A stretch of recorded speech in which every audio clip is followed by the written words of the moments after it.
तो उसकी सारी की सारी इंद्रियां फिर से संजीवनी हो जाती हैं। जैसे श्री ध्रुव जी के चरित्र में इस बात को कहा गया, यो अन्ते प्रविश्य वाचमिमां प्रसुप्तां संजीवति अखिल शक्ति धर स्वधाम्ना। प्रभु, आपको मैंने देखा अब, तो आप मेरी प्रत्येक इंद्रियों में प्रवेश कर लो। भगवान का प्रकाश और भगवान जब आत्मा में प्रकट होते हैं तो जितनी भी जड़ इंद्रियां हैं वह भी सारी की सारी कैसे हो जाती हैं, संजीवती अखिल शक्ति धर स्वधाम। जब हृदय में या आत्मा में भगवान का प्रकाश होता है, बुरादी ने प्राणान में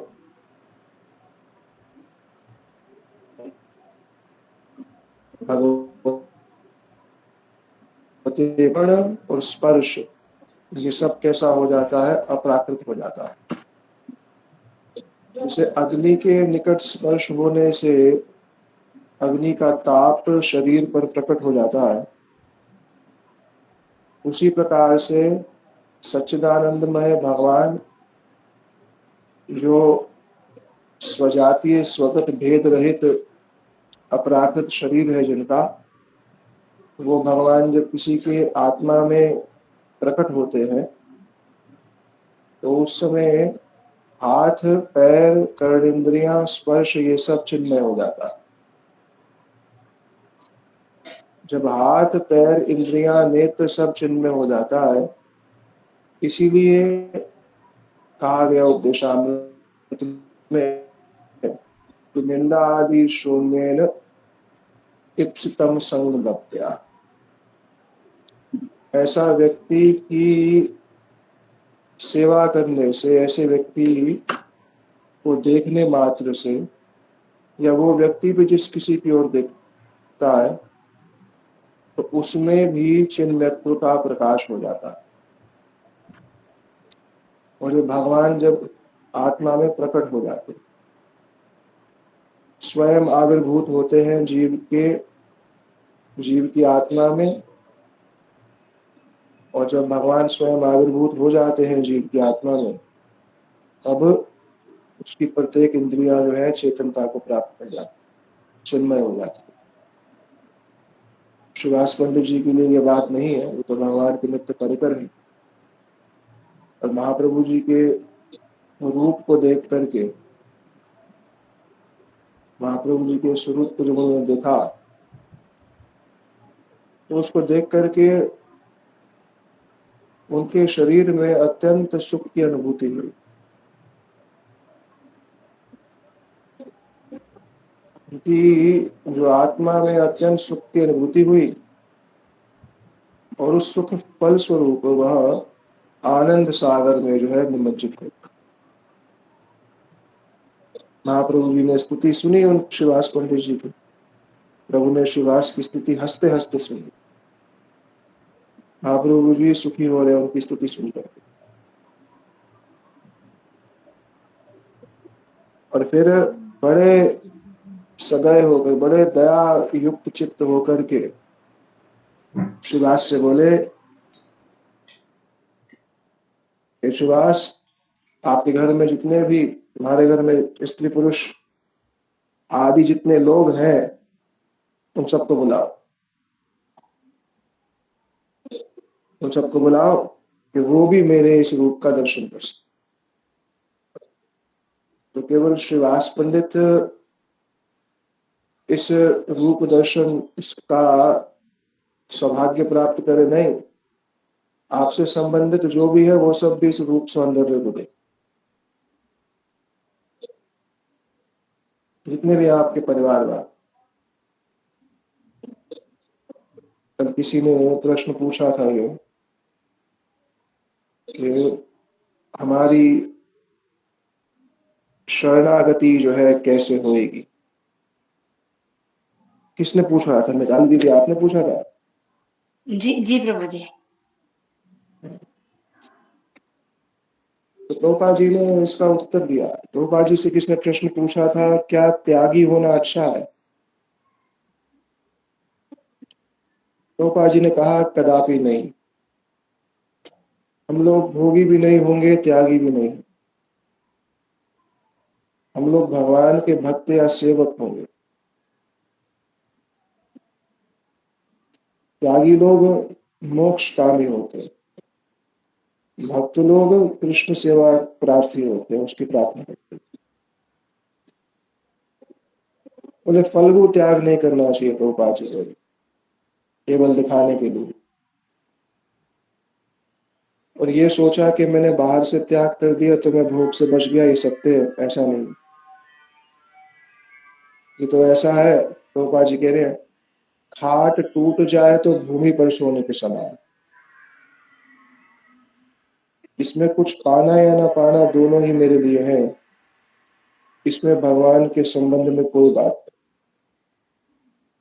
किंतु भक्त कृष्ण प्रीति के लिए भोग का त्याग करते हैं एवं निरंतर श्री कृष्ण सेवा में लिप्त रहते हैं। इसलिए वे नित्य मंगल को प्राप्त कर चिर सुखी होते हैं। भगवान के द्वारा अपनी सुख सुविधा करवा लूंगा,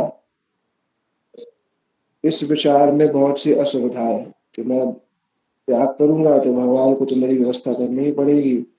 तो उपा जी कहते हैं ये विचार भी, इसमें बहुत सी असुविधाएं हैं।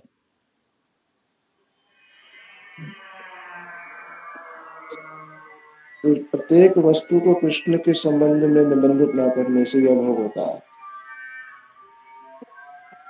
भोग और त्याग में केवल अपना सुख उद्देश्य है, किंतु भक्ति में भगवत अनुसंधान, भगवत सुख अनुसंधान के अतिरिक्त दूसरी कोई अभिसंधि नहीं। तो मूलतः रूपा जी इस बात को कह रहे हैं कि ना भोगी होना है ना त्यागी होना है। जो कुछ भी प्राप्त है उसको भगवत सेवा में नियुक्त करना ही भक्तों का कर्तव्य। सुभाष पंडित जी के विषय में जो हम लोग सुन रहे हैं, उन सुभाष पंडित जी की स्तुति को सुन करके और उनके अपने प्रति संबंध को देख करके महाप्रभु जी ने उनसे कहा कि आप सब अपने परिवार वालों को बुला करके लाइए। जो समस्त परिवार वालों को आप बुला करके लाइए। क्यों? वो भी मेरे इस रूप का दर्शन कर सके। तात्पर्य क्या है? तात्पर्य ये है कि भक्त से संबंध युक्त होने पर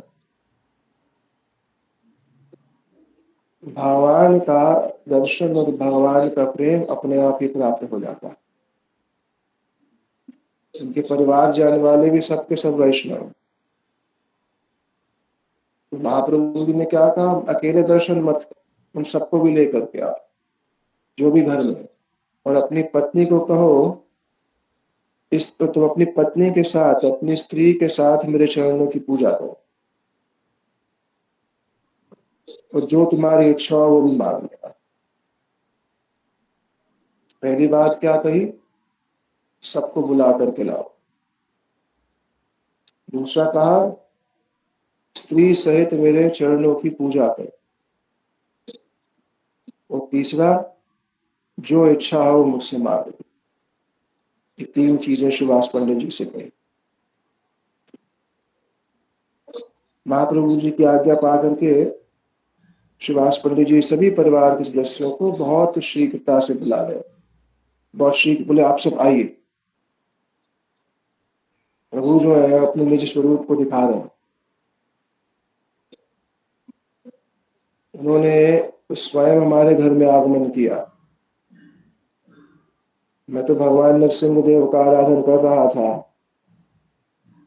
पर मेरे अंतर मन की दशा को जान करके वो स्वयं ही मेरे घर में आ गए। और अपने इस अत्यंत उज्जवल स्वरूप को मेरे सामने प्रकाशित किया। फल स्वरूप मेरे मुख से स्वतः ही स्तुति स्तुति प्रकट हो गई। ये जो स्तुति मेरे मुख से प्रकट हुई, जो वचन मेरे मुख से प्रकट हुए, प्रभु उसको स्तुति मान ले।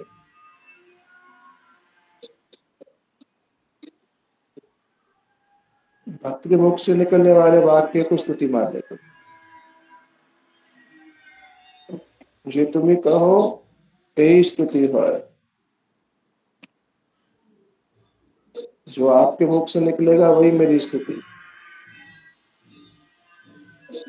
अलग से कुछ लिखना नहीं।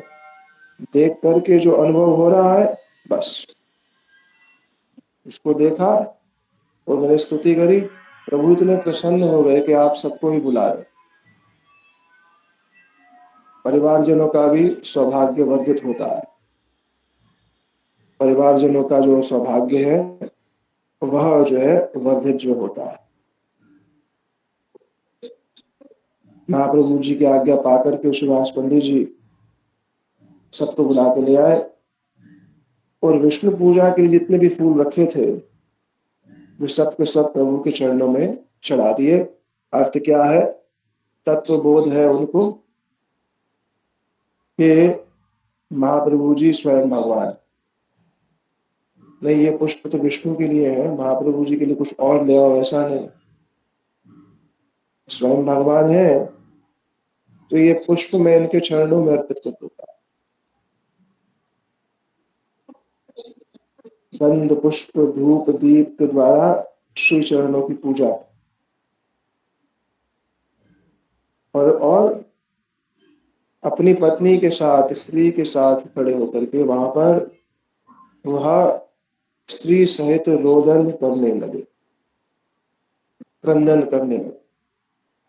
अत्यंत सुख का विषय आज हुआ कि प्रभु ने स्वयं मेरे घर में आकर के मेरे को दर्शन जो है प्रदान, स्वयं अंतर्यामी रूप से वो मेरे मन की दशा जानते। अंतर्यामी रूप से भगवान सबके मन की दशा जानते। उनको प्राप्त करने की इच्छा जिसमें होती है उसके निकट अवश्य ही किसी न किसी रूप में प्रकट होते हैं। अंतर्मन में प्रकट हो जाते हैं उसके, नहीं तो बाहर प्रकट हो जाते हैं अपने आप ही। जिसकी जितनी मात्रा में वास्तविक उत्कंठा है उसके निकट उतनी मात्रा में अपने आप प्रभु पहुंच जाते हैं। भगवान और भगवान के भक्त अपने आप आ जाते हैं, कहना नहीं पड़ता उन लोगों को। सारा का सारा विषय और प्रश्न उत्कंठा का है। हम उनकी सेवा के लिए, उनसे मिलने के लिए कितने उत्कंठित हैं। मुख मुख से नहीं, वास्तविक रूप में कितने उत्कंठित हैं। अगर उत्कंठित होंगे तो किसी ना किसी रूप में वह ग्रंथ शास्त्र प्रत्यक्ष अप्रत्यक्ष रूप में अपना आत्म प्रकाश कर देते। सुभाष पंडित जी के भाई, उनकी पत्नी, दास दासी सब को लेकर वे प्रभु के श्री चरण में पड़ गए और दीन वचनों द्वारा प्रार्थना करने लगे। पूरा कुटुंब ही एक साथ एकत्रित हो गया।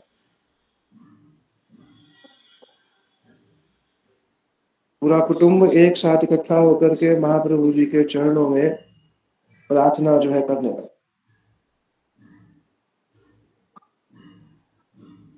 महाप्रभु जी ने सबके मस्तक पर अपने श्री चरण को रखा। सहज नहीं,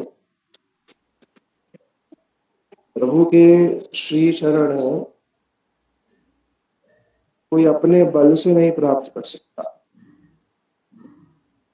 वो अत्यंत किसी पे प्रसन्न हो जाए तो अपने श्री चरण को किसी के मस्तक पर रख दे, किसी को अपने श्री चरण की सेवा दे देंगे, और किसी पर प्रसन्न होकर के अपने श्री चरणों के मस्तक पर रख दे, यह बहुत दुर्घट और दुर्लभ वस्तु। श्री नित्यानंद प्रभु जी ने श्रीमद रघुनाथ दास गोस्वामी जी के मस्तक पर अपने चरण रखे थे। इसकी कृपा से उनको श्री महाप्रभु जी का संग जो है प्राप्त हुआ। जैसे श्रीमद नित्यानंद प्रभु जी ने श्रीमद जीव गोस्वामी जी के मस्तक पर चरण रखे थे। श्री जीव गोस्वामी शिरे अर्पिलेन चरण,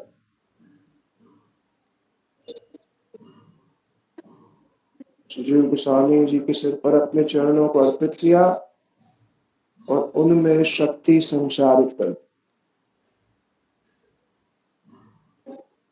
तो शक्ति संचारित क्यों करी? क्योंकि उन्होंने बड़े बड़े जो शास्त्रीय कार्य है उसको करना। शास्त्र लेखन, शास्त्र प्रवर्तन बिना शक्ति संचारित हुए नहीं होता। और जिसमें होता है, जो ये कर पाता है सब, वो अर्थ में अवश्य ही उसमें शक्ति संचारित होती है, बिना उसके वो ये कार्य नहीं कर सकते। पूर्ण परिवार के मस्तक पर महाप्रभु जी ने अपने श्री चरण कमलों को अर्पित कर दिया। सबके मस्तक पर चरण कमल रखे थे। दास दासी सबके, दास दासी भी धन्य हो गए। दास दासी कैसे हो गए? धन्य। क्यों? क्योंकि श्रीवास पंडित जी के घर में दास दासियों वाला भेद नहीं था। वो दास दासी थे, सेवा कार्य में नियुक्त थे, और उनके प्रति कोई भेद दृष्टि नहीं थी। वृंदावन में एक साधु बता रहे थे कि आजकल लोग अपने घरों में जो सेवकों को रखते हैं, उनके साथ बड़ा अभद्र व्यवहार करते। सुबह का बचा हुआ उनको जो बच जाएगा, बिल्कुल किसी के खाने लायक नहीं रहा, वो अब उठा करके अपने सेवा के नौकर को दे देते, तो तुम ये ले जाओ, ये बेकार हो गया, ये किसी काम का नहीं है, फेंकने से अच्छा है तुम खा लो। वो समझते हमने इसकी बड़ी कृपा कर दी। कृपा नहीं करी,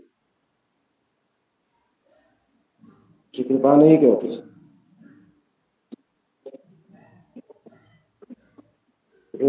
अभद्र व्यवहार है सारे के सारे। जो चीज बिल्कुल सड़ गल गई है, खराब हो गई है, तो उसको दे दो। अगर मनुष्य में इतनी मनुष्यता ही नहीं है तो भजन कैसे आए? मनुष्य में मनुष्यता ही नहीं है। श्रीवास पंडित जी के घर में दास दासियों के साथ निम्न व्यवहार नहीं होता, आदर सम्मान के साथ वो रहते।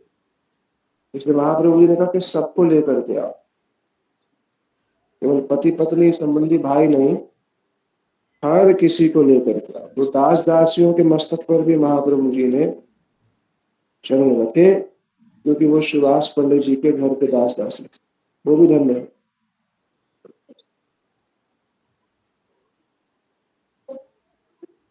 महाप्रभु जी ने कहा, और केवल चरण रख दिए ऐसे नहीं, एक बार चरण रखे बस फिर भूल गया, आशीर्वाद।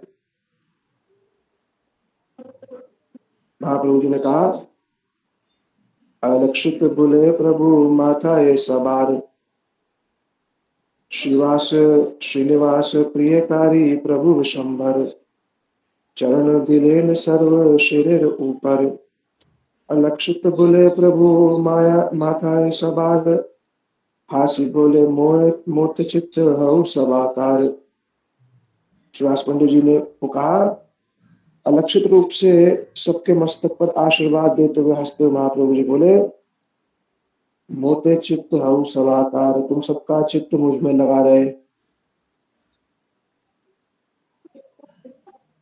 चित्त परम शांति को तभी प्राप्त होता है जब वो भगवान में लग जाता है। लाल जी ने कहा, मतिर्न कृष्ण स्वतो परतो वा मिथो विपद्येत ग्रहवृतानाम अनांत गोपी विष्टाताम स्तवं पुनः पुनः शर्वित चर्वनानाम।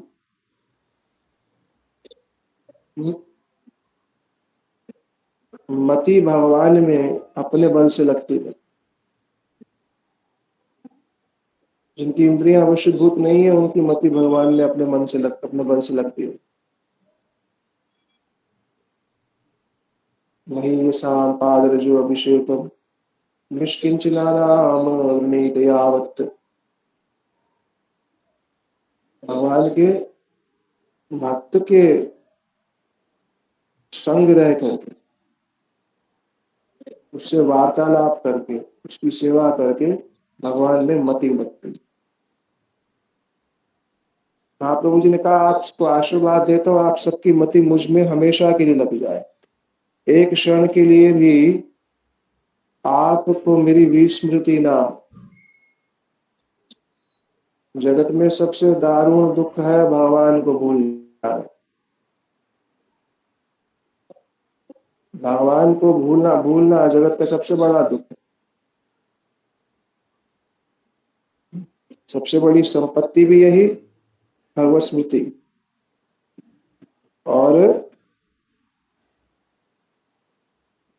सबसे बड़ी विपत्ति भी यही। सबसे बड़ी विपत्ति भी यही, भगवान को भूल जाना। तो महाप्रभु जी ने आशीर्वाद दे दिया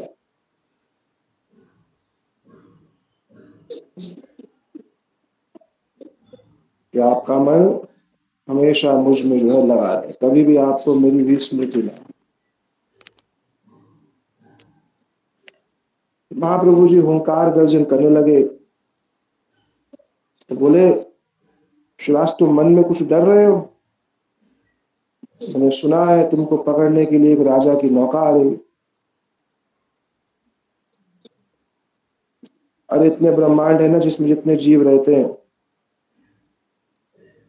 उन सबको मैं ही प्रेरणा देता, मैं ही उनका प्रेरक हूँ। जो राजा इत्यादि तुम्हारे निकट नाव भेज रहे हैं ना, मैं ही इनका प्रेरक हूँ। जब मैं से राजा के भीतर ऐसे करने की प्रेरणा दूंगा तभी पकड़ पाएगा, और अगर मैं प्रेरणा ना दूं तो स्वतंत्र रूप से वो कुछ भी करे, करना भी चाहे तो नहीं कर सकता। हम्म? मुझे देखकर राजा क्या अपने राज्य आसन पर बैठ सकेगा?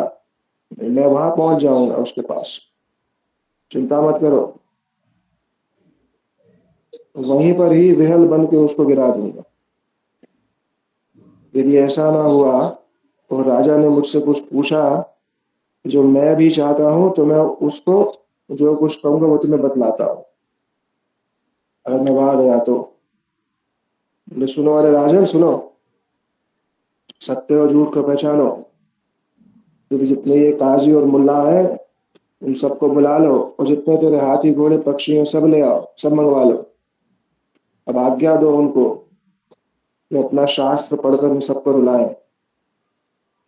यदि वे ऐसा नहीं कर सके तो मैं अपने को राजा के आगे प्रकट करूंगा और कहूंगा, तू जिन लोगों के कहने से संकीर्तन के लिए मना करता है, इनकी जितनी भी शक्ति है वह सब तुमने देख ही ली है। अब आँख खोल करके मेरी शक्ति देख। इतना कहकर मैं एक हाथी को पकड़ लाऊंगा और हाथी घोड़े पशु और पक्षी सबको इकट्ठा करूंगा और वहीं पर उन सबको कृष्ण कृष्ण कहलवा करके बुलाऊंगा। ये राजा के साथ जितने लोग हैं वो भी सब कृष्ण कृष्ण कृष्ण बोले। महाप्रभु जी आश्वासन देने लगे।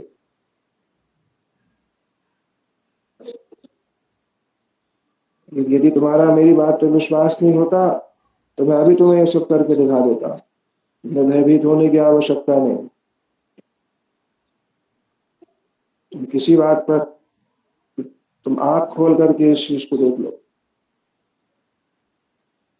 बिल्कुल भयभीत होने की आवश्यकता नहीं है।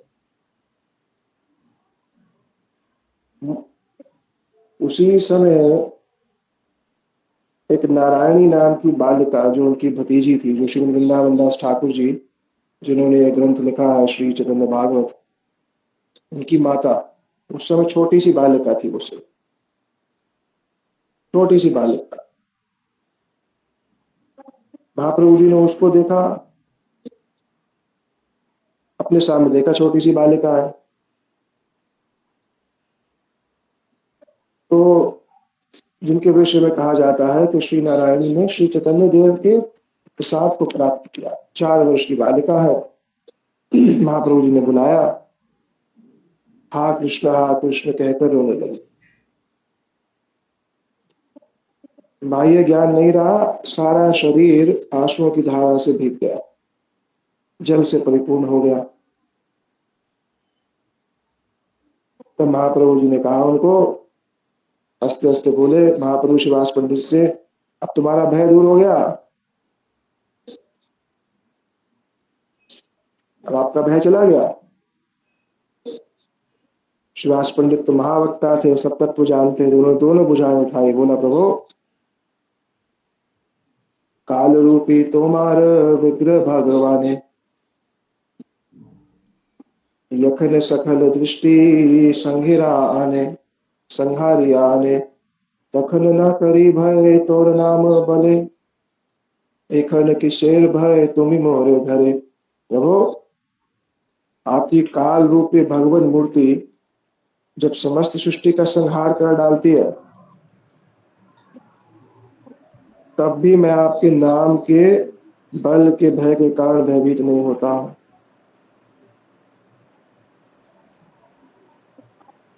काल जब सब कुछ नष्ट कर रहा होता है तो भी मुझको भय नहीं लगता।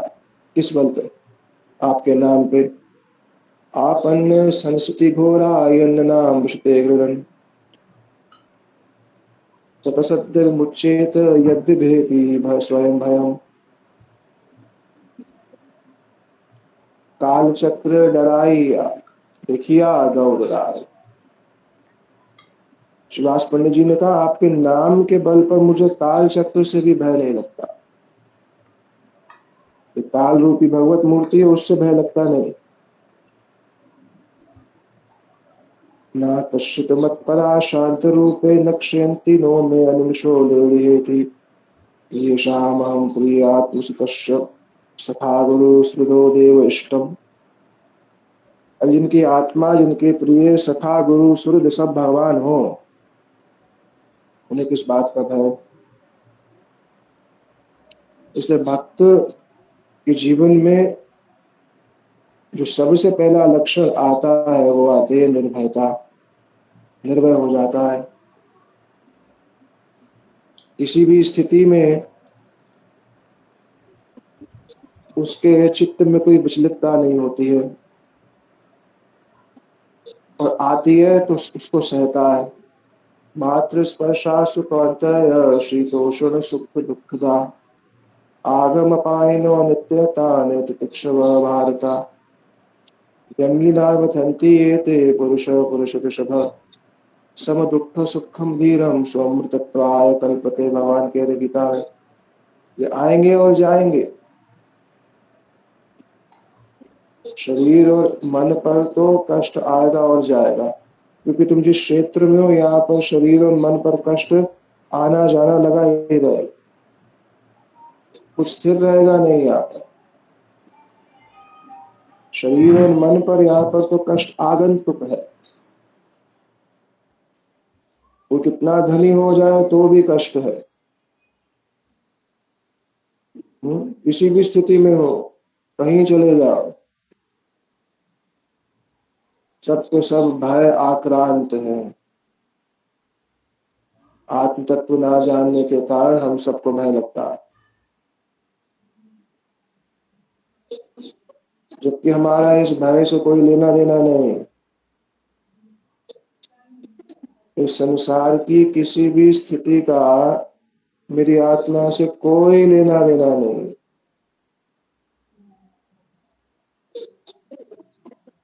कल पूछा था ना कि आत्मा ने आलिंगन कैसे किया, वो यही किया हुआ।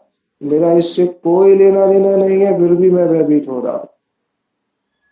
इस संसार की वस्तुओं को जितना अपना मानूंगा उतना भय लगे, बस। जितना इसको अपना मानूंगा उतना भय लगे। तो क्या करूं? वस्तुओं को भगवत संबंधी मान लो, बस। तो भय मुक्त हो जाएगा।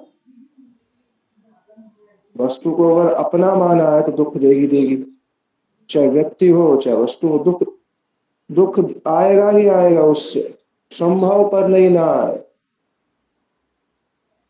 जिसको अपना मानेंगे, जिस वस्तु को अपना मानेंगे, वो अंततः गत्वा दुख देगी ही देगी, उससे कोई नहीं रोक सकता।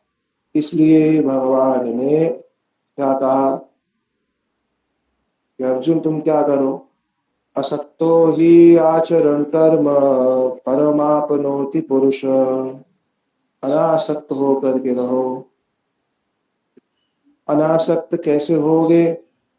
जब ये विचार मन में पुष्ट होगा मैं आत्मा हूं तो अनासक्ति आएगी। ये विचार कैसे पुष्ट होगा आत्मा हूं? ये दो प्रकार से आता है।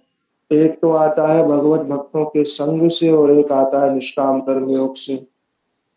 अगर भगवत भक्ति में श्रद्धा नहीं है तो निष्काम कर्म योग से चित्त साफ हो जाएगा। क्योंकि जब तक ये धारणा नहीं बनेगी मैं आत्मा हूं, तब तक भय लगा ही रहेगा। वस्तुओं का, व्यक्तियों का कोई भी मिलन संयोग भय को अपने साथ लेकर के ही आता है।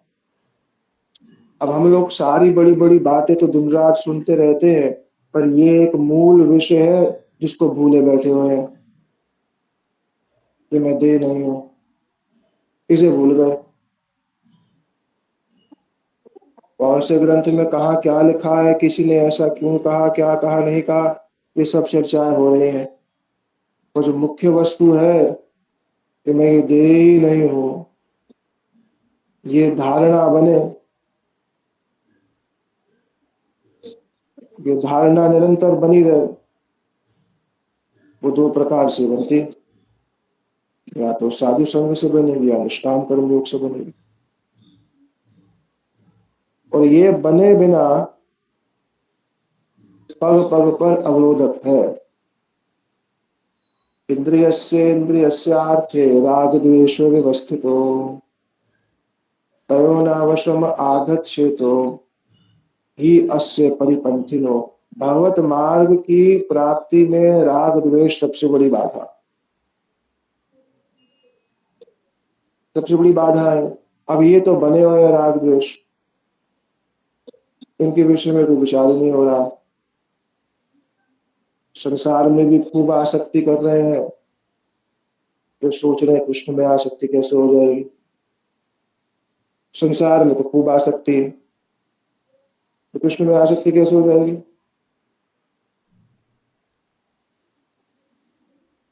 यही तो सावधानी है। जो संग त्यागा सतुवृत्ते जो बताया गया रूप गोस्वामी ने, यही तो और क्या है। जो षड विभक्ति प्रसिद्ध थी कह रहे हैं श्री रूप गोस्वामी उपदेशामृत में, संग त्यागा यही तो है। हम समझते हैं बाहर से संग का त्याग तो लोगों का, भैया अंतर मन में हमने जितने लोगों का संग कर रखा है उनमें भगवत भाव ले आए तो फिर वो संग गलत नहीं है, अन्यथा वो संग बाधा देगा।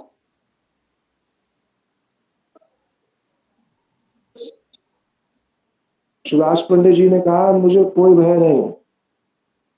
क्यों? और उन्होंने इसको करके भी दिखाया। पुत्र चला गया रोए नहीं, पुत्र जाएगा आगे शरीर रोएंगे नहीं। तब तो जानते हैं केवल सुनते नहीं है, मनन करते हैं।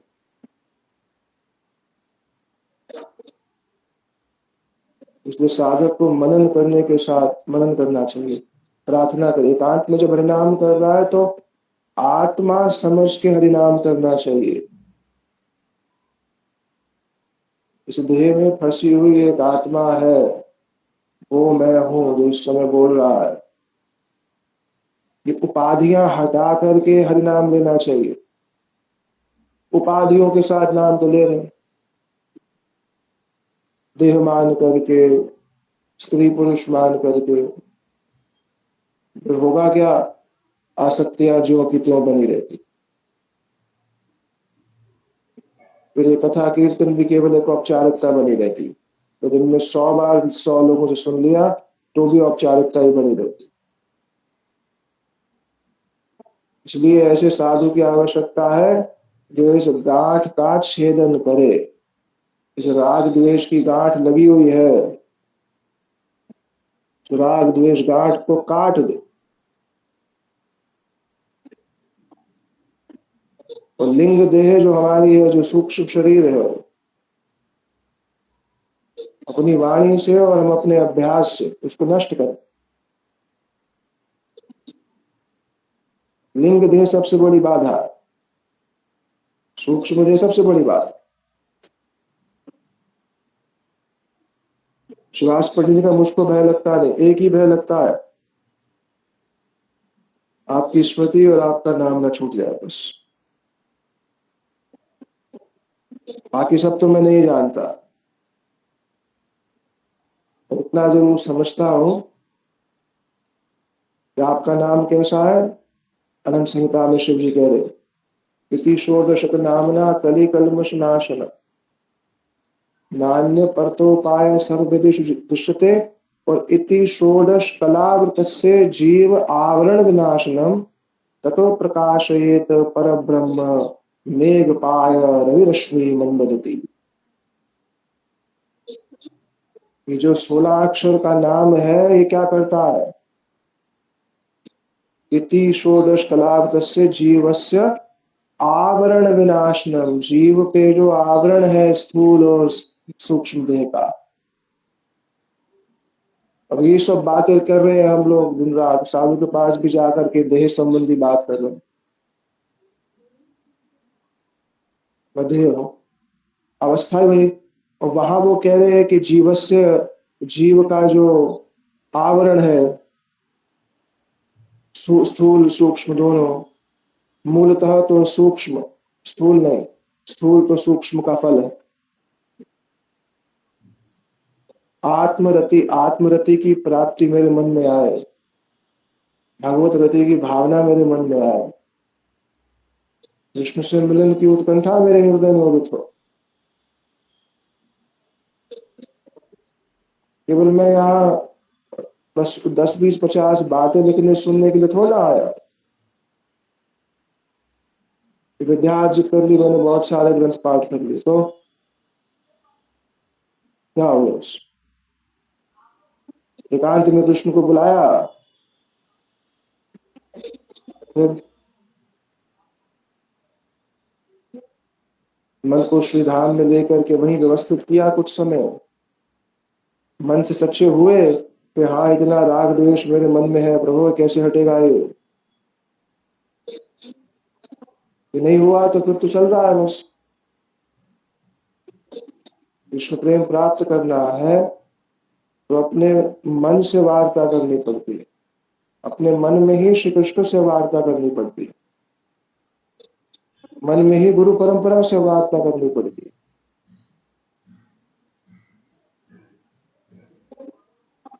सुभाष पंडित जी प्रेमाविष्ट हो गए, महाप्रभु जी का परिवार सहित दर्शन करने लगे, उनके प्रकाश का, परिवार से प्रभु के प्रकाश का दर्शन करने लगे। चारों वेद जिनके दर्शनों की अभिलाषा करते हैं, उनको श्रीवास के सभी दास दासी भी देख रहे, इसलिए भक्तों का दास बन जाए। और कोई दूसरा उपाय नहीं है, सच बता रहे हैं। परसों वैष्णव घर पे जो आए थे उनको मैंने यही बात बोली, मैं आपको सच सच बता रहा हूँ, इतना सब कुछ पढ़ना लिखना जो भी है ना, सारा का सारा एक स्तर तक ठीक है, पर उपलब्धि तो केवल और केवल किसी साधु के दासत्व में ही है। मन का अहम जो है ना, वो केवल साधु के दासत्व से, मन की मलिनता साधु के दासत्व से ही दूर होगी, और वो भी अत्यंत सहज और अत्यंत न्यून बाहर से लगने वाली सेवाएं करके। ऊंची ऊंची बातें नहीं। वृंदावन के एक साधु थे जो भक्तमाली जी के नाम से प्रसिद्ध है, श्री मलोपीडाधीश्वर श्री राजेंद्र दास महाराज जी के गुरुदेव। एक समय वो अपने शिष्यों को कुछ पढ़ा रहे थे, कहते कहते मंदिर के बाहर चले, और उनके मंदिर के बिल्कुल पीछे ही बड़ी दुर्गंध आती। वहां की नाली में सब ये प्रसाद जब बनता था तो सब अटकता रहा, तो नाली पूरी बंद हो गई। अब हर कोई कहता तो सही कि दुर्गंध आ रही, पर कोई कुछ करता नहीं। और उतने बड़े साधु, इतने बड़े आदमी, इतनी उनकी विश्व प्रसिद्धि, वो चले गए अपने बिना किसी को बताए। अब महाराज जी ने देखा कि वो कहाँ चले गए, जा करके देखा तो पीछे ही, मंदिर के पीछे ही है, और अपने हाथ से ही उस नाली में, जिसमें जिसमें मलमूत्र भी मिश्रित था। हम लोग चिंतन भी नहीं कर सकते, हमारा मन साफ कैसे होगा? देह भाव नष्ट कब होता है? ये तो देह का भी तो भाव है। वो इसमें मलमूत्र भी था, उसको अपने हाथ से निकाल निकाल के साफ कर। श्री मलुकपीड़धीश्वर जी ने कहा कि आप गुरु जी क्या कर रहे हैं? बोले हमें करने दीजिए। बोले नहीं। बोले इतना ही अगर आपको था तो आप सब लोग पहले ही कर देते। अब हम कर रहे हैं तो आपके हृदय में सेवा जाग रही है। तो उन्होंने एक बात कही, उन्होंने कहा आपको दिख रहा है कि मैं ये गंदगी उठा के फेंक रहा हूं ना, आपको तो यही दिख रहा है, तो मैं गंदगी उठा के नहीं फेंक रहा। ऐसे करने से मैं अपने हृदय का जो अनर्थ है उसको निकाल करके फेंक रहा हूं। इसलिए भैया, शरीर से सेवा किए बिना भी चित्त शुद्ध, शरीर की शुद्धि भी नहीं होती, चित्त की शुद्धि भी नहीं होती। राजा की तरह आए और राजा की तरह चले गए, उससे भी कुछ नहीं होता।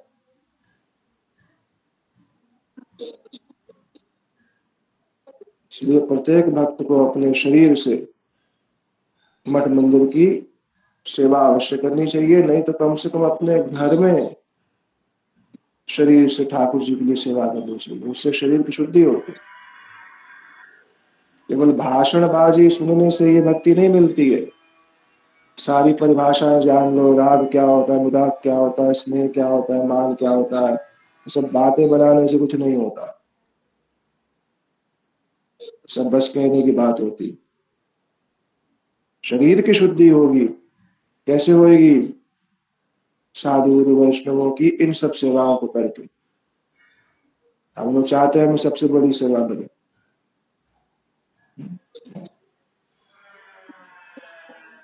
मन की शुद्धि होती इन सब, ये साधन है भक्ति के, इससे अहम भाव नष्ट होता है। तो शरीर का अहम है, इस प्रकार की सेवाओं से नष्ट होता है। और जब ये अशुद्ध अहम जाता है तो शुद्ध अहंकार आता है। किंतु प्रोदय निखिल परमानंद पूर्ण प्रेम प्रेमामृताप्त गोपी भरतोर पद कमल दास दास दास। इसलिए प्रत्येक भक्त को अपने शरीर से सेवा करो। धन भी नहीं, धन भी एक स्तर पे दिया जा रहा है, वो भी ठीक है, वो अलग हो गया, पर शरीर से सेवा करनी चाहिए। उससे क्या होगा? उससे शरीर की भी शुद्धि होती है, द्रव्यण आत्मविद्या।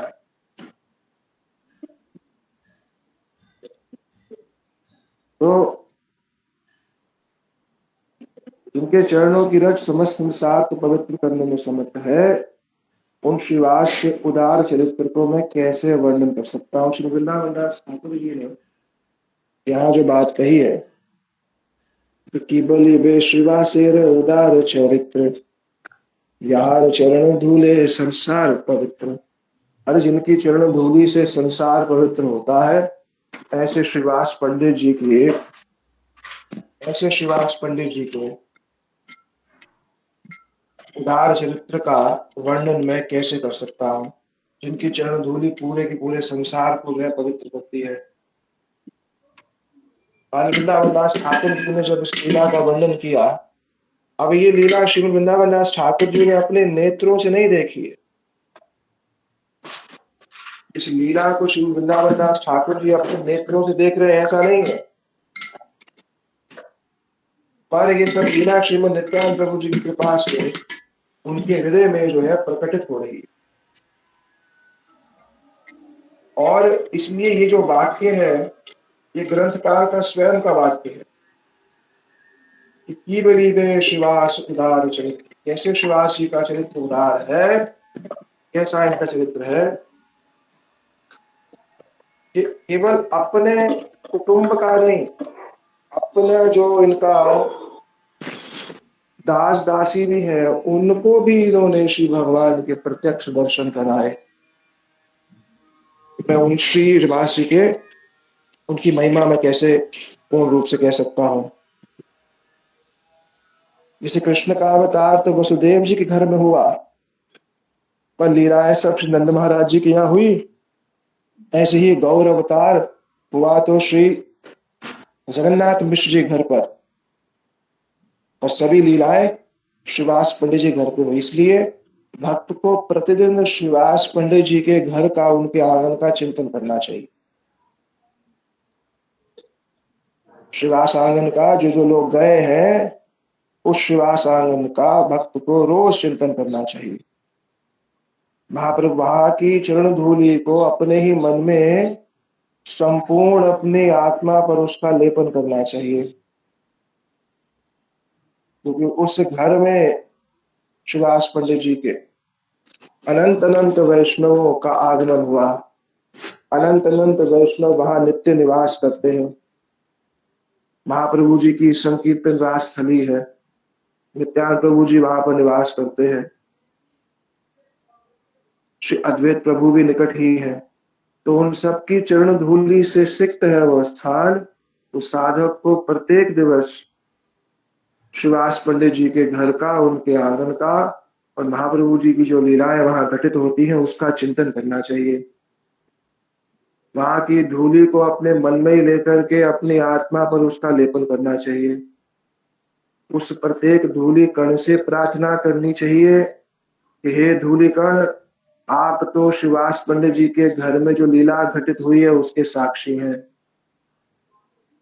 मेरा चित्त इस समय केवल और केवल संसार में ही अभिनिविष्ट है। हे धूलि कण, आप प्रार्थना करके उस लीला का एक कण मेरे को प्रदान कर दीजिए। जब श्रीमद महाप्रभु जी के श्री युगल चरण, उनके पद युगल का स्पर्श आपके आंगन को प्राप्त होता, तो उसके प्रभाव से समस्त जितने भी जीव जंतु रहते हैं सबके सब धन्य आदि धन्य हो जाते। यहीं पर ही श्री अद्वैत प्रभु और नित्यानंद प्रभु आपस में हास परिहास करते हुए जैसा अद्भुत नृत्य करते थे, उसका मुझे उसकी स्फूर्ति हो मेरे को। ये सब मन में चिंतन करते हुए श्रीवास पंडित जी का चिंतन करना चाहिए। श्रीवास पंडित जी की सहनशीलता, उनकी शरणागति के लिए उनसे ही प्रार्थना करनी चाहिए कि प्रभु, मेरा चित्त तो अत्यंत अत्यंत बलहीन है।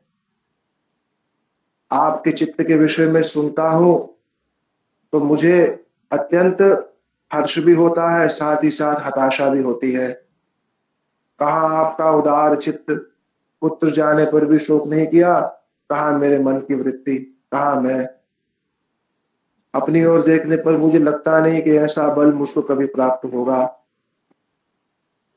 और आप तो कृपालु हैं। आप अपने रूप को, अपने स्वभाव को, अपने संबंध को, अपनी शरणागति को मेरे हृदय में प्रकटित करिए, क्योंकि ये सब ना हुए बिना भगवत भजन नहीं हो पाता है। ये सब ना हुए बिना भगवत भजन नहीं हो पाता है। इसलिए वैष्णव सेवा ही कृष्ण प्राप्ति का परम उपाय है। वृंदावनदास ठाकुर जी बोले, एते के वैष्णव सेवा परम उपाय, अवश्य मिलय कृष्ण वैष्णव कृपाय। इसलिए वैष्णव सेवा ही श्री कृष्ण प्राप्ति का परम उपाय है। अवश्य मिलय कृष्ण वैष्णव कृपाय। वैष्णव कृपा से कृष्ण अवश्य मिलते हैं, इसमें कोई संशय नहीं है। महाप्रभु जी, इसलिए प्रभु विशंबर ने श्रीवास को आज्ञा दी कि तुम ये सब प्रसंग किसी के सम्मुख प्रकाशित मत करना। बाह्य दशा में प्रभु आए, थोड़े लज्जित हुए, श्रीवास को सांत्वना देकर अपने घर चले। तब तो श्रीवास पंडित पत्नी बधु भाई दास दाजी आदि सबके साथ बड़े आनंद को प्राप्त हुए। श्रीवास ने प्रभु के प्रकाश को देखकर जो स्तुति की थी, उस स्तुति को जो सुनेगा, श्रीवास करीला स्तुति देखिया प्रकाश, यह यही सुने से ही होए कृष्ण दास। उसे जो कोई भी सुनेगा वो कृष्ण का दास बन जाएगा। अंतर्यामी रूपे बलराम भगवान, आज्ञा कैला चैतन्य गायते आख्यान। भगवान श्री बलराम ने अंतर्यामी रूप से मुझको श्री चैतन्य चरित्र का गान करने की आज्ञा की है। वैष्णव पाए मोरे नमस्कार, जन्म जन्म प्रभु मोर हौ हलधर। श्री वैष्णव के चरणों में मेरी यही प्रार्थना है कि जन्म जन्म में श्री बलराम जी ही मेरे प्रभु हों। नरसिंह यदु सिंह ये नाम भेद, ए जान नित्यानंद बलदेव। जैसे श्री नरसिंह देव, भगवान श्री नरसिंह देव और श्री यदु सिंह माने श्री कृष्ण जो यादव हैं, उनमें इनमें केवल नाम मात्र का ही भेद है, वैसे ही भेद में श्री नित्यानंद और श्री बलदेव जी को मानता हूँ, जिनको अब अवधूत चंद्र के नाम से जाने जाते हैं। वे बलराम ही श्री चैतन्य चंद्र प्रिय विग्रह है। चैतन्य चंद्र प्रिय विग्रह बलाई, ए अवधूत चंद्र कवि गारे गाई। जिनको अब लोग श्री अवधूत चंद्र के नाम से गाते हैं, वे श्री बलराम ही श्री चैतन्य चंद्र के प्रिय विग्रह हैं। मध्य खंड कथा भाई सुन एक चित्ते, वत्सरेक कीर्तन परिला ये मते। श्री कृष्ण चैतन्य नित्यानंद चांद जान, वृंदावन दास तछु पद युगे गान। ये भाइयों, जिस प्रकार से प्रभु ने 1 वर्ष तक कीर्तन किया, उस मध्य खंड की कथा को एकाग्र चित्त से सुनो। श्री कृष्ण चैतन्य और श्री नित्यानंद चांद जिनके जीवन है, वे श्री वृंदावन दास उनके श्री युगल चरणों का कुछ यशोगान कर रहे हैं। यहाँ हमारा द्वितीय अध्याय जो समाप्त हुआ। इति गौड़ीय भाष्य में द्वितीय अध्याय, इति श्री चैतन्य भागवते मध्य खंडे श्री संकीर्तन आरंभ वर्ण नाम द्वितीय अध्याय, इति गौड़ीय भाष्य में द्वितीय अध्याय। गुरुदेव की जय, श्री प्रभुपाद की जय, समस्त रूपान गुरु परंपरा की जय, भुवन मंगलकारी नाम संकीर्तन की जय, भक्त प्रभु श्री प्रहलाद महाराज की जय, सर्वविघ्न विनाशक भगवान नृसिंह देव की जय। श्री कृष्ण चैतन्य प्रभु नित्यानंद श्री अद्वैत गदाधर शिवासदि श्री गौर भक्त वृंद की जय। श्री राधा गोविंद रघुनाथ मदन मोहन जी की जय। ग्रंथराज श्रीमद् भागवत महापुराण की जय। श्री चैतन्य भागवत की जय। श्री चैतन्य चरितामृत की जय। श्री व्यास जी महाराज की जय। पतित पावन श्री वृंदावन दास ठाकुर जी की जय। श्री कृष्णदास कविराज गोस्वामी जी की जय। श्रीमन सुखदेव गोस्वामी पाद की जय। श्री परीक्षित जी महाराज की जय। श्री नारद ऋषि की जय। अनंत कोटि वैष्णव वृंद की जय। समागत गौर भक्त वृंद की जय। दाय गौर प्रमानंदे हरि हरि हरि हरि बोल। हरे कृष्ण कृष्ण कृष्ण हरे हरे, हरे राम राम राम हरे हरे, हरे कृष्ण कृष्ण कृष्ण हरे हरे, हरे राम राम राम हरे हरे। हरे हरे कृष्ण प्रभु जी, दंडवत कृष्ण। प्रणाम। हाँ माता बोलो। हरे कृष्णा, दंडवत प्रणाम प्रभु जी। दंडवत माता दंडवत।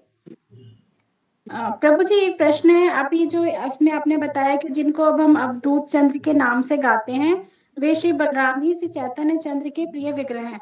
प्रभु जी, इसको थोड़ा एक्सप्लेन कर दीजिए। अवधूत चंद्र है श्रीमद नित्यानंद प्रभु, वही बलराम श्रीमद महाप्रभु जी के अत्यंत प्रिय है। श्री नित्यानंद प्रभु जी को अवधूत शिरोमणि कहा जाता है। अवधूत शब्द का अर्थ क्या होता है? जो परमहंस अवस्था से भी ऊपर है। सन्यासियों के जो अलग अलग स्तर हैं, कुटिचक, बहुदक, परिव्राजक और परमहंस इत्यादि। एक जो वो केवल अपने ही गांव के बाहर संन्यास लेकर के रहते हैं, एक जो है जो भ्रमण करते हैं, एक होते हैं परिव्राजक जो पूरी की पूरी पृथ्वी पर घूमते हैं, और एक होते हैं परमहंस सुखदेव गोस्वामी जी की भांति। तो ये परमहंस जो सब प्रकार के नियमों से ऊपर उठ चुके हैं। ऋषि में सुखदेव जी को कोई नियम नहीं है, वस्त्र पहनना है नहीं पहनना है कोई नियम नहीं। ऐसे ही श्री नित्यानंद प्रभु जी भी इस सब अवस्था के, इसलिए उनको अवधूत चंद्र कहा जाता है, श्री अवधूत चंद्र कहा जाता है। ठीक है। ठीक है प्रभु जी। और एक चीज प्रभु जी, और इसमें भी पीछे है कि श्री वैष्णवों के चरणों में मेरी यही प्रार्थना है कि जन्म जन्म में श्री बलराम ही मेरे प्रभु हों। हाँ, क्योंकि तो प्रभु वृंदावन जी, दास था। बलराम जी को अपना प्रभु, मतलब महाप्रभु को अपना प्रभु क्यों की जगह ये ऐसे क्यों वो कर रहे हैं? इसका क्या? वृंदावन दास ठाकुर जी, वृंदावन दास ठाकुर जी के गुरु हैं श्रीमद नित्यानंद प्रभु, जी और वो कह रहे हैं श्रीमद नित्यानंद प्रभु श्री बलदेव जी में कोई भेद नहीं। अब आपने प्रश्न पूछा कि वो महाप्रभु जी को अपना क्यों नहीं कह रहे कि मेरे प्रभु वो हो। जी इसका कारण ये है कि जब शिष्य का अधिकार अत्यंत उन्नत हो जाता है तो वो गुरु को ही सब कुछ मानता है। जिसको जितनी मात्रा में भगवत तत्व की उपलब्धि होती है, उतनी मात्रा में वो गुरु का ही सर्वत्र यशोगान करता है। गुरु गौण हो जाए, भगवान प्रमुख हो जाए, ऐसा कभी भी साधक के जीवन में नहीं होता। साधन की आरंभिक अवस्थाओं में साधक के हृदय में ये भाव नहीं होता कि गुरु और भगवान एक वस्तु है। पर जिनके माध्यम से मेरे को श्री गुरु की प्राप्ति होगी, जब वो प्राप्त हो जाते हैं भगवान, तब सर्वत्र ही यही गान करता है कि वही मेरे जन्म जन्मांतर में प्रभु हो। चक्षुदान दिला जय जन्म जन्म में प्रभु से। जिन्होंने मेरे को भगवान से मिलाया, जिन्होंने मेरे को इस सेवा परिपाटी को दिखाया, वही गुरु ही मेरे प्रभु हैं हर जन्म में, साधन काल में भी और सिद्धि काल में भी। साधन काल में तो है ही सही कि जिनको जितनी मात्रा में, ये हमारे श्री भक्तिवेदांत श्री वामन गोस्वामी महाराज जी का वाक्य है, जिनको जितनी मात्रा में भगवान की अनुभूति होती है, उतनी मात्रा में उनके हृदय से गुरु के प्रति मर्त्य बुद्धि दूर हो जाती। गुरु के प्रति मर्त्य बुद्धि दूर होती है भगवान की उपलब्धि होने पर। क्यों हो? इन्होंने मेरे को भगवान से मिलवा दिया, तो मैं किसकी महिमा गाऊंगा? गुरु की महिमा गाऊंगा। वही मेरे जन्म जन्मांतर तक नहीं, नित्य काल तक मेरे गुरु रहेंगे। और जैसे साधन काल में तो ये हो गया, जी त्रास्त बोल गुरु संसार दग्धम माम काल शरण श्री राधा सन्मुखम संसत्यम सखी संग निवासिनीम तमम सततम वंदे श्री गुरु रूपाम पराम सखिम। वो गुरु रूपाम पराम सखिम जो श्रीमती राधिका के सन्मुख हर क्षण रहती है, सखी संग निवास में सखियों के साथ रहती है। तम अहम सततम वंदे, मैं सतत उन श्री गुरु का, सतत माने निरंतर उन श्री गुरु की वंदना करता हूं, जो कौन है? श्री गुरु रूपाम पराम सखिम। तो साधक को भजन में जितनी उपलब्धि होएगी, उतना गुरु का गुरुत्व और उतना ही गुरु के प्रति मर्त्य बुद्धि नाश होएगी, तब वो ये गाएगा। क्या? जो कहा गया ना, संविधाय दशमे विभो प्राथे व्रज महेंद्र नंदन। अरे श्रीमती राधिके, हे श्री कृष्ण, संविधाय दशमे विभो प्राथे व्रज महेंद्र अस्तु तवाति वल्लभा जन जन ईश्वरी मदीश्वरी। श्रीमती राधिका मेरी हर जन्म में स्वामिनी हो। हाँ, वहां ये बात नहीं रह जाती। श्रीमती राधिका की जो दासी है वो मेरी स्वामिनी बने। जब श्रीमती राधिका का अनुभव श्री गुरु के माध्यम से होता है तो अब वो गाता है, जन्म जन्मीश्वरी मदीश्वरी प्रिया। जन्म जन्मांतर तक मेरी जो ईश्वरी है, जो मेरे श्री गुरु की ईश्वरी है श्रीमती राधिका, उन श्री गुरु का ही जन्म जन्मांतर तक मेरे को संग प्राप्त हो। ये उपलब्धि का विषय है, ये उपलब्धि का विषय है। ये आपका जो प्रश्न है वो यह कि नित्यानंद प्रभु जी या बलदेव प्रभु को छोड़ करके महाप्रभु जी की दास्यता क्यों नहीं मांगी? अरे भैया, पूरा का पूरा शास्त्र यही कह रहा है कि जिस दिन भगवान की उपलब्धि होएगी, जिस दिन जितनी मात्रा में होएगी उतनी मात्रा में गुरु का गुरुत्व हृदय में बढ़ेगा, हर क्षण बढ़ेगा। तो जन्म जन्मेश्वरी मदीश्वरी प्रिया का भाव जो है तो गुरु के प्रति आ जाता है, उसके सखी स्वरूप में, वहां पर भी यहाँ पर भी। इसीलिए ही भगवान की लीला गान का उपसंहार, भगवान की लीला गान का उपसंहार माने उसका कंक्लूजन क्या है? श्री गुरु की महिमा। अगर भगवत लीला गा रहे हैं और गुरु महिमा हृदय में प्रकटित नहीं हो रही है तो अभाव बना रहेगा हमेशा मन में, अंतर मन में अभाव बना रहेगा हमेशा। क्यों? क्योंकि जिनका संग नित्य चाहिए, जिनके जहां पर किंचित मात्र, जहां पर नेत्र भी जिस धाम में श्री प्रिया जी की ओर नहीं जाते जब तक गुरु रूपाम पराम सखिंग आदेश नहीं देती, ऐसा मधुर संबंध है वहां पर। कह दिया श्री मनोत्तम दास ठाकुर ने, श्री रूप मंजरी पद, वो क्या है? गुरु तत्व ही तो, और क्या है? सही मोरा संपद, सही मोरा, तो वो तो नहीं कहा उन्होंने श्री राधिका प्रेम संपद, वो तो नहीं बोला उन्होंने। तो उन्होंने क्या बोल दिया? श्री रूप मंजरी, श्री राधिका पद नहीं बोला, श्री रूप मंजरी पद। क्यों बोला? क्योंकि रूप मंजरी के माध्यम से जो सेवा संपादित होगी वही श्रीमती राधिका को प्रिय है। ऐसे ही श्री गुरु के माध्यम से जो सेवा संपादित होती है वही ही साधक की उपलब्धि है। इसलिए श्री भक्ति राम गोसाई महाराज जी कहते थे, साधक के जीवन की सिद्धि क्या है? साधक के जीवन की सिद्धि है श्री गुरु की कृपा की उपलब्धि कर लेना। ठीक है जी प्रभु जी, आगे धन्यवाद प्रभु जी। हाँ जी, हाँ जी प्रभु जी, हो गया। तो इसका मतलब फिर यही हुआ कि हमें, जो हमारे गुरुदेव हमें आज्ञा कर रहे हैं, बस हमें उसी को नाक की सीट में फॉलो करना है, और कुछ है ही नहीं, बस। जी। और कुछ नहीं, ये कर लिया तो सब हो जाएगा।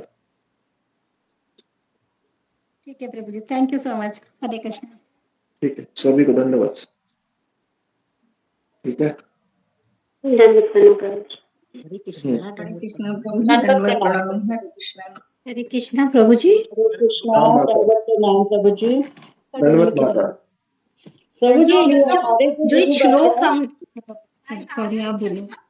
हाँ, कोई नहीं एक दीदी, एक, आप बोलो। ना आप बोलो माता, बोलो, आप बोलो। प्रभु जी, जो हमारे गुरु वर्ग हैं सब, उनके साथ उपाधि लगती है ना, परिव्रजकाचार्य। हाँ जी, हाँ जी, तो इसीलिए कि वो पृथ्वी पे भ्रमण करते रहते हैं, हाँ जी, इसीलिए ये बिल्कुल, हाँ, उपाधि लगती है। बिल्कुल ठीक है, बिल्कुल सही है। परिव्राज, परि शब्द का अर्थ होता है माता, किसी भी चीज के, किसी भी चीज का चक्कर लगाना। जैसे कह दिया परिवेष्टित, परिवेष्टित माने सखियां श्री कृष्ण को पूरा घेर कर खड़ी हुई हैं। तो जिन्होंने पूरे की पूरी पृथ्वी को भ्रमण कर लिया है गुरुजी ने तो 36 बार भ्रमण किया, प्रभुपाद जी जी इत्यादि ने भी किया, तो उनके नाम के आगे इसलिए परिव्राजक आचार्य लगाए गए। परिव्रजा वर्ज वर्जता मैं बोल नहीं पा परि रही प्रभु जी। परि परि परि परि परिव्राजक आचार्य। परिवराजक आचार्य, ठीक है अब ठीक ठीक है, है। एक बात हो गई। हाँ जी अब चलो बाबा जी महाराज तो कहीं नहीं गए, जी जी जगन्नाथ दास बाबा जी महाराज कहीं नहीं गए, जी वो तो नहीं गए, पर उनकी वाणी सारे विश्व में जा रही है, तो वो भी परिव्राजक ही है। ठीक है प्रभु जी, ठीक है ठीक है ठीक है माता? ठीक ठीक है। है। धन्यवाद प्रभु जी, हरे कृष्णा, दंडवत धन्यवाद, प्रणाम। धन्यवाद, धन्यवाद। हाँ माता बोलो। प्रभु जी, जो आपने अभी श्लोक बोला था अपने गुरु रूपा पराम सखी में, तो जो हमारे गुरुदेव है वो सखी है कि वो मंजरी है? हमें तो सखी और ये पता एक ही मंजरी होता सखी है। नहीं होती, क्या होती है? हाँ जी, अच्छा ठीक है।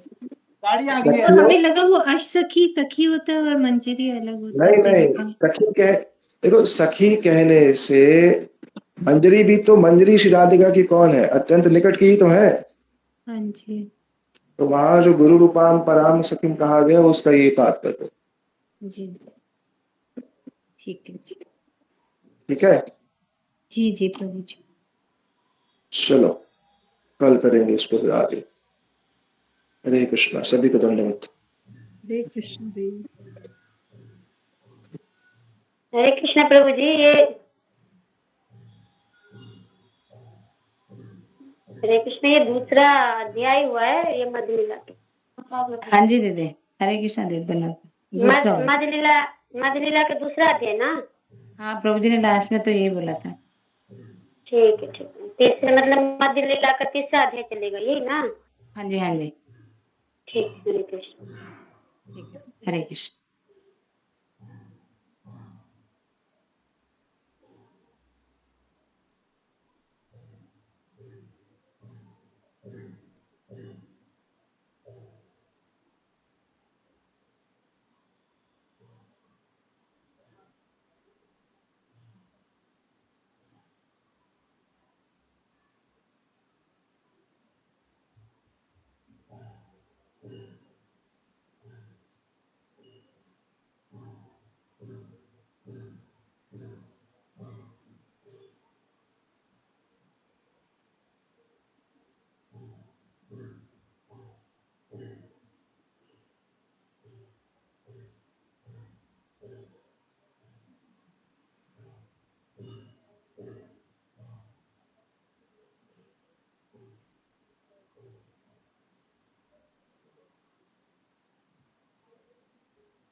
हाँ दीदी।